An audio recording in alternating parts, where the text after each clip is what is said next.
when you take the number of hours that they worked, they're making McDonald's money. That's what they were making while they're taking care of your dumbass in the emergency room. There's no 9 to 5 on that. But, you know, so did I. So did you. Did you get this? Doing fucking 40 hours? No. Dude, I had people come into my life, and they came into my life at this point when I had all of this. They didn't see the 20 years I put into this. Yeah, I get to work 20 hours a week now, and that was when I was 24 years into my financial career, I was working 20 hours a week, but I could do that because I put in 24 fucking years building that shit up and almost failed. So this is one of my favorite stories to tell, true story about me. My father-in-law, who has passed, so respected him, and you know where he came from, and was a very successful in the insurance business, financial business, and one of the top people in the country. And I was a few years into it, and he sat my ex and I down, and he looked at me and he said, "Troy, have you thought about doing something else?" Because she was busting her ass, working a couple of jobs, and I'm trying to build this and make this work, and I knew what to do, and I was good at it, but I didn't have anybody to do it for. And that ended up changing, but I really wanted to do it. And, you know, but I took his advice to heart, and I, you know, my ex and I, we had a conversation, we're going to give it another year. And in that year, things changed that turned things around. Mm-hmm. And, you know, and then the business built. But that was a good 5-6 years of struggle before the 6 figures started happening and, you know, building up and, you know, making $500,000, $800,000 a year and doing that kind of stuff. But I got there. But some people, they see this and, oh, he's worked 20 hours a week and like I'm doing this. And no, dude, like I did 70, 80 hours for weeks and weeks.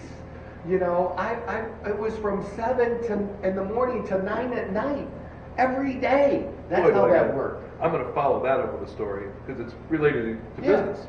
So I had a guy I went to school with. I like to consider him pretty educated, good guy, but his philosophies really threw me. So he knows about me in restaurants.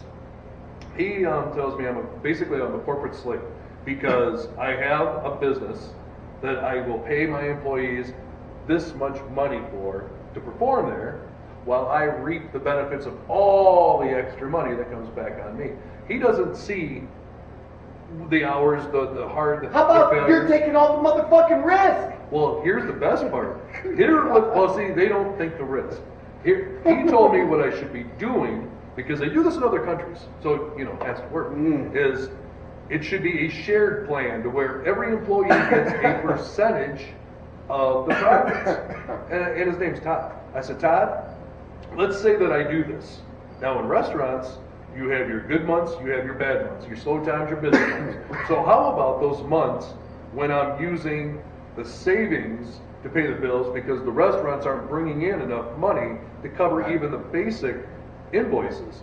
So then does the employees kick money back to the business to bring it in? No, there's a government set up that the government will subsidize you to be able to pay for your shortcomings. I said, so you're saying socialism? He says, well, yeah. I said, well, that's not socialism either. That's communism. Because you're going to, and he said, oh, no. But you need to have your employees make what you make. Now, I want to point at him, but there are so many times the owner makes nothing. That's no joke. I mean, there's days where you have a slow day and you're looking and say, I spent $540 to open up today. Should I go to my servers and say, tip me out? Hey, cook, I would love to pay you. I lost money.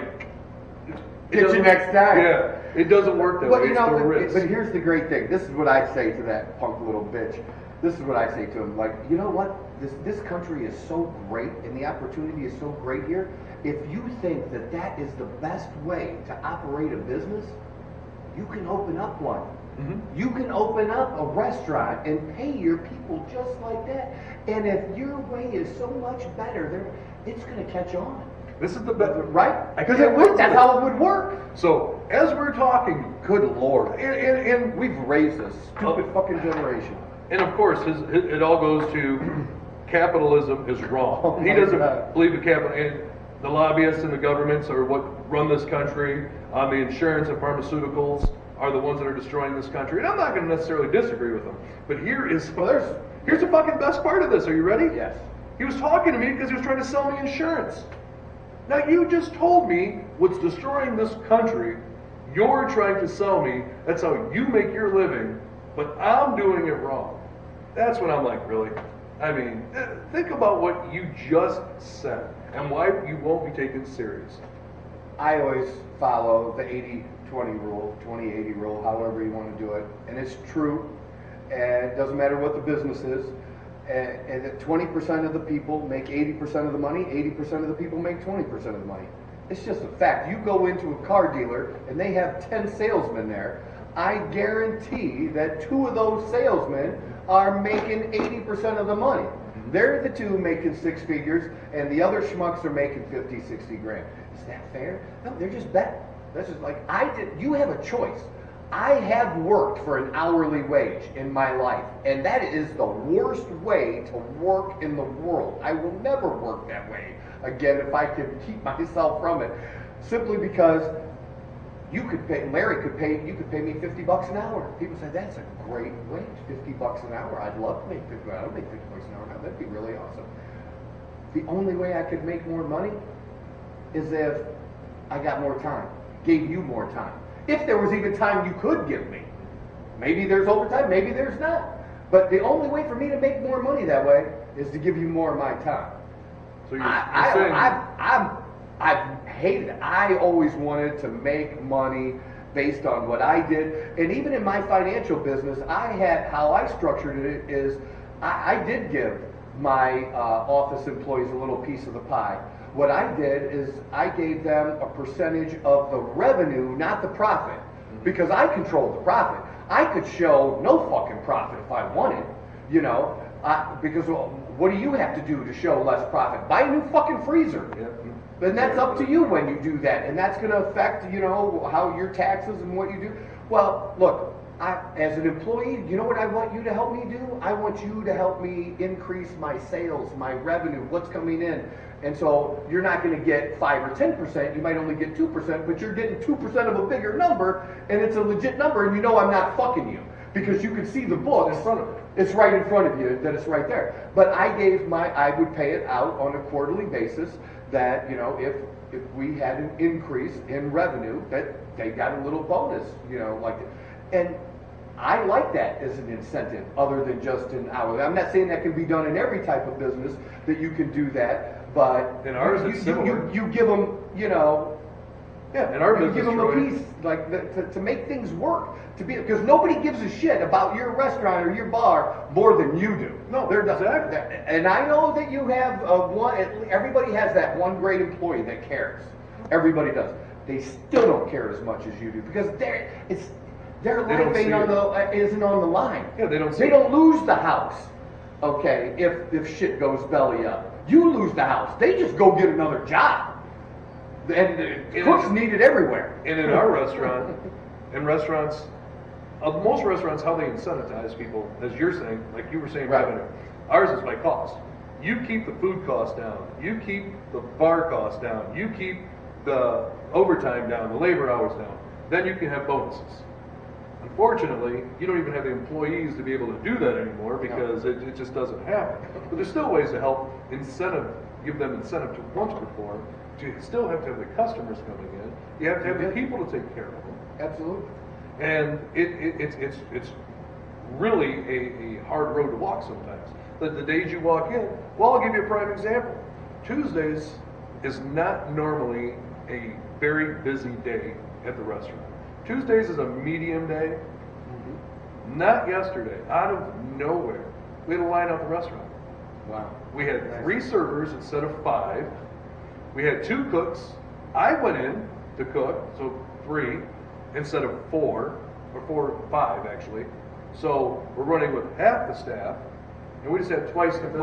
Full capacity. Now, as Wade Murphy's Law works, let's say I schedule everybody next Tuesday. Well, probably a slower Tuesday than we have had in a long time. There's no way to actually come up with a prediction. You can't forecast anymore. You used to be able to forecast. Forecasting was easy. You've averaged this for the last 6 weeks, well, there's your number. No, it doesn't work that way. It's so up and down and up and down because people are so sporadic. Right. They don't, the habits. But again, who's the one that has the risk in that? It's all. It's the you. owners of the business. It's you. And it's, well, then we're out there. How dare you make a profit? Oh, I couldn't Fuck believe outta that. here. That is insane. I am not an employment agency. I just tell people it is not my job to provide you a motherfucking job. No, a corporate slave owner. That's what it was. So I'm a corporate, which I'm not corporate. So yeah, whatever. But you know, one thing that I kind of want to focus on too is when you're talking about your business. I know he's building his business. Everyone's building their business. They think themselves into it. You know, I don't know how much you believe in it, but what you think does come into reality. I mean, you can think yourself. I'm all about the law of attraction, so we can do that. It is. And I believe it's biblical too. So if somebody doesn't think the law of attraction is biblical, It absolutely you're just a dumbass. You wake up in a bad mood, I promise you, you're going to have a shitty day all day. It's just going to happen. Yeah. If you can think things that everything. I sit back now